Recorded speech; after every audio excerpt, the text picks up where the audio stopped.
my beautiful children. I'm back with an unexpected follow-up video.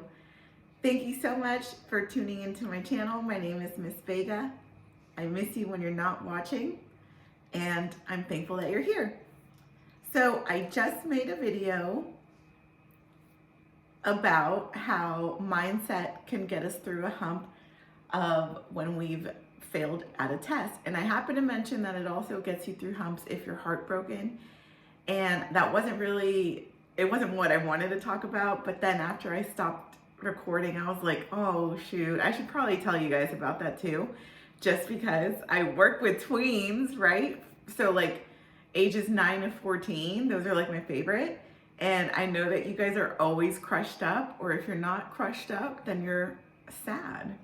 So I thought to myself, I should probably explain how this works in terms of heartbrokenness. So that's why you see me in the same little outfit, which is not my vibe, I'm sure you've picked up, but I'm going to explain how what we talked about in the last video about fixed mindset versus growth mindset works in terms of heartache, okay? It works it works similarly. Okay, so here's you, and in this scenario, we don't have a test that you failed at. We actually have heartache, right? So it could, for some of you guys, will look just straight up sad. And some of you guys kind of try to fake it, like you're not sad, but really you're not faking anybody, you're just like wonky. But we're gonna stick with sad. And like I said in the last video, we looked at academics. In this one, we're gonna say that you are brokenhearted. Okay, in the last video, I also mentioned maybe that you're getting encouraging feedback from, generally it's one adult or maybe two adults, but you're probably just thinking of one person that's encouraging you and they're likely an adult. In this situation, you're going to get feedback from actually lots of people, and they could be adults, or more than likely they're going to be your peers, which are people of the same age as you. And they're not saying necessarily you can do it. They're more or less saying things like, it's okay, right? So they're saying things like that. But in my last video, or the video where this is explained through academics, we were focused on one person giving you an affirmation. And in this scenario, when you guys are brokenhearted, you're actually getting affirmations, or like thought replacement. That is what it is.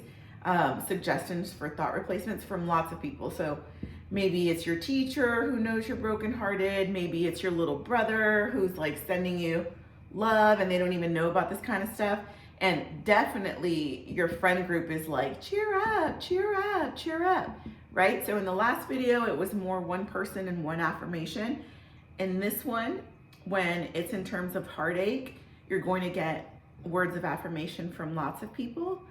And again, just like in that last video, you're going to grumble, right? You're going to be like, oh, they don't understand. Oh my God, I'm so sad. Or you're going to say like, no, I've never felt like this. They don't get how sad, you're going to grumble.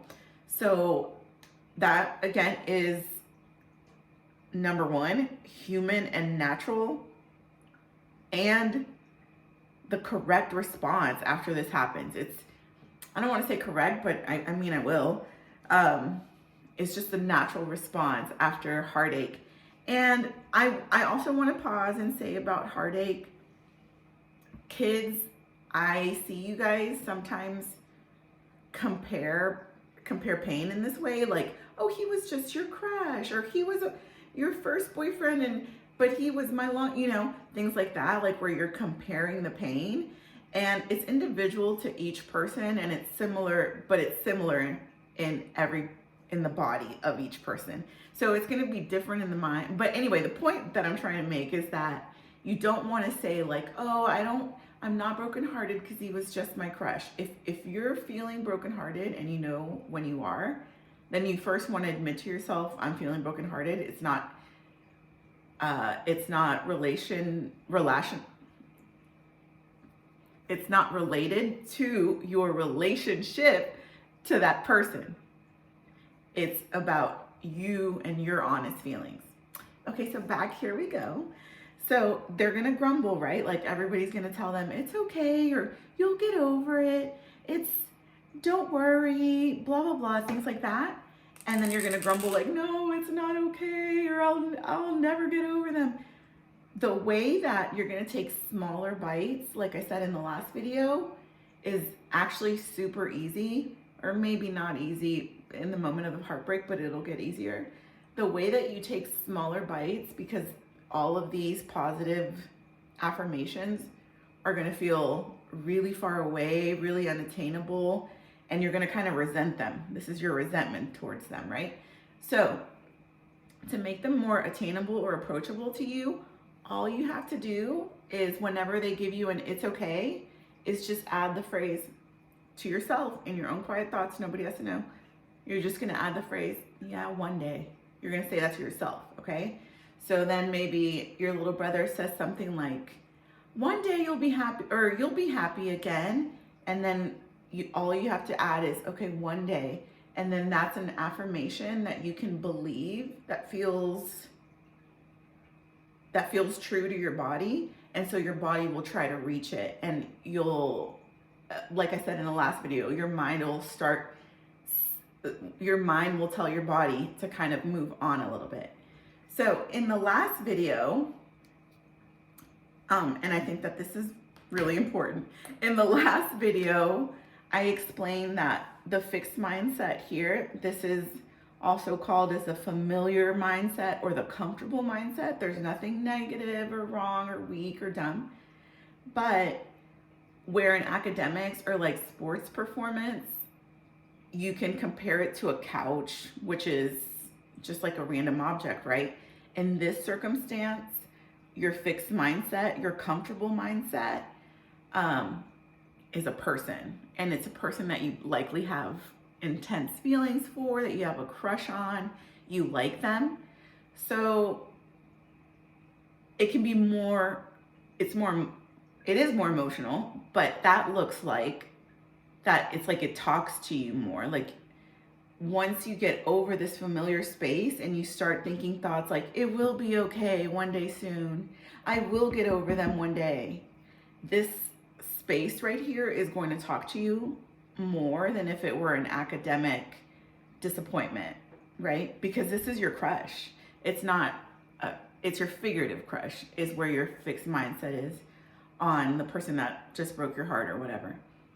So with that, in the last video, I also mentioned that you are going to have a bump in the road where you're going to have to make a choice. In this video, you will also have a bump in the road, and it's likely going to look like this, where you kind of wake up one day and you realize like, wait a minute, I am over that crush. It is okay. I am happy again.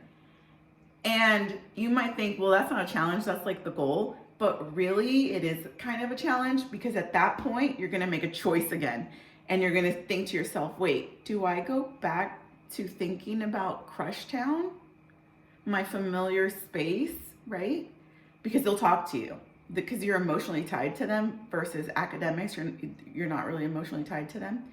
Or do I keep moving this pattern from it's okay to maybe, oh, it really is okay? Or you can even say like an affirmation, like I call it affirmation jumping. Like you could start off at, it'll be okay one day, to move to, it'll be okay soon, to the confirmation that it actually is okay.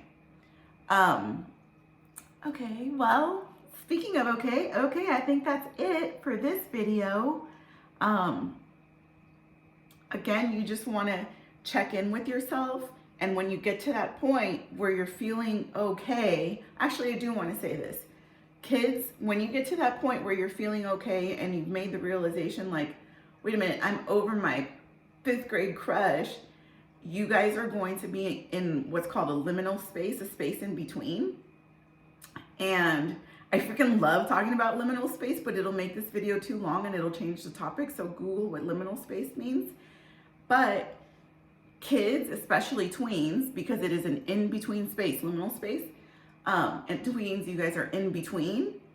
Y'all like really love that stuff, and y'all can sit with the tension of being in between, which you would be in between crushes or in between little boyfriends.